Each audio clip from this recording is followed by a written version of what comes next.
권모라는 자는 재판부를 향해서 해보자는 거냐, 공수처에서 봅시다, 이렇게 진술을 했습니다. 별도로 감치 재판이 진행될 예정임을 말씀을 드립니다. 이와 유사한 상황이 반복된다면 현행범으로 체포해서 경찰에 바로 인계하겠습니다.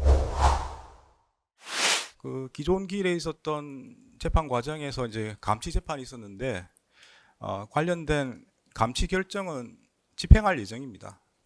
적법한 절차로 인적 사항을 확인해서 구치소에서 요구하는 요건을 맞추어서 집행할 예정입니다. 네. 그리고 추가로 말씀을 드리면 감치 신문 절차는 비공개로 진행이 되었습니다. 근데 그 신문 과정에서도 법정 모욕 행위가 있었습니다. 네, 권모라는 자는 재판부를 향해서 해보자는 거냐, 공수처에서 봅시다, 이렇게 진술을 했습니다. 네, 이 부분은 기존의 감치 결정에 포함이 안 된 별도의 법정 질서 위반 행위입니다. 법정 모욕 행위입니다. 이에 대해서는 별도로 감치 재판이 진행될 예정임을 말씀을 드립니다. 네, 추가로 저번 기일에 윤석열에 대한 정의신문 후에 방청석에 있던 사람 중에 한 명이 윤석열이 퇴정할 즈음에 윤석열을 지지한다는 구호를 외치고 법정 밖으로 나간 사실이 있습니다. 재판부에서는 법정 소란을 한 후에 도주한 것으로 봅니다. 그래서 저희 재판부는 방청권에 따라서 방청이 이루어지기 때문에 인적 사항 확인이 가능한 것으로 보이고 여러 사람이 목격을 했습니다.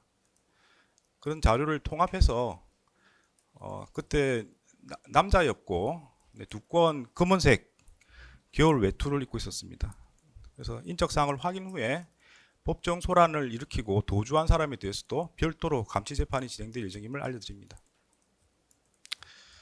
조금 더 말씀을 드리겠습니다. 여러 가지 오해가 있는 것 같아서.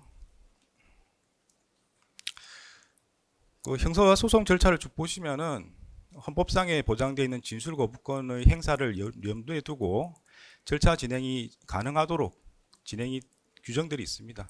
실제로 그래 진행이 되고 있습니다. 수사뿐만 아니고 기소, 재판 과정에서도 당사자가 진술 거부를 행사할 때도 그와 관련 없이 절차가 진행되도록 되어 있습니다.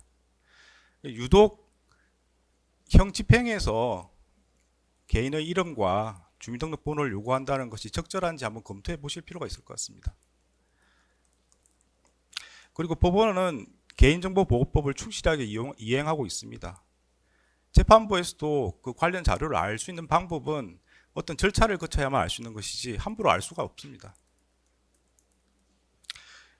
또 어떻게 생각해 보면은 인적 사항이랑 개인의 동일성이라든지 이런 문제는 원래 처벌받아서는 안 되는 사람이 처벌받게 되는 그런 상황이 벌어지지 않도록 하기 위한 것입니다.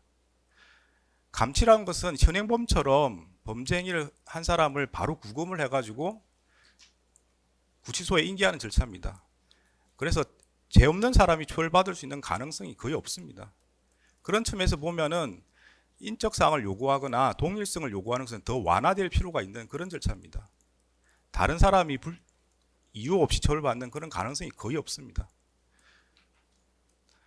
법원으로서는 법원과 협력관계에 있는 국가기관과 다투고 싶지 않습니다. 이 사건의 책임이 누구에게 있는지 그걸 논의하는 게 중요한 게 아니고 다시는 이런 일이 벌어지지 않도록 제도 보완이 필요하다는 걸 말씀을 드립니다.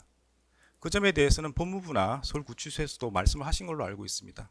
제도 보완이 필요하다고 하면 신속하게 제도 보완이 돼서 다시는 이런 일이 없도록 하는 게 중요하다고 생각합니다.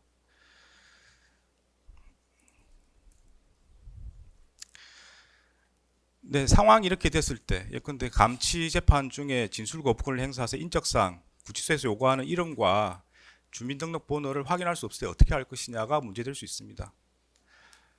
제가 여러 차례 말씀드린 것처럼 법정 질서 유지는 재판부의 의무입니다. 모든 권한을 행사할 겁니다. 따라서 이와 유사한 상황이 반복된다면 법정 질서 위반을 한 사람에 대해서는 현행범으로 체포해서 경찰에 바로 인계하겠습니다. 법정 모욕 혐의로 형사 절차가 바로 진행되도록 하겠습니다. 감치 절차의 실효성이 없어지기 때문에 그런 상황이 되면 그에 맞추어서 다음 단계로 나갈 수밖에 없습니다. 따라 재판부에 부여된 권한을 행사해서 법정 질서는 더욱 엄격하게 유지될 수 있도록 하겠습니다.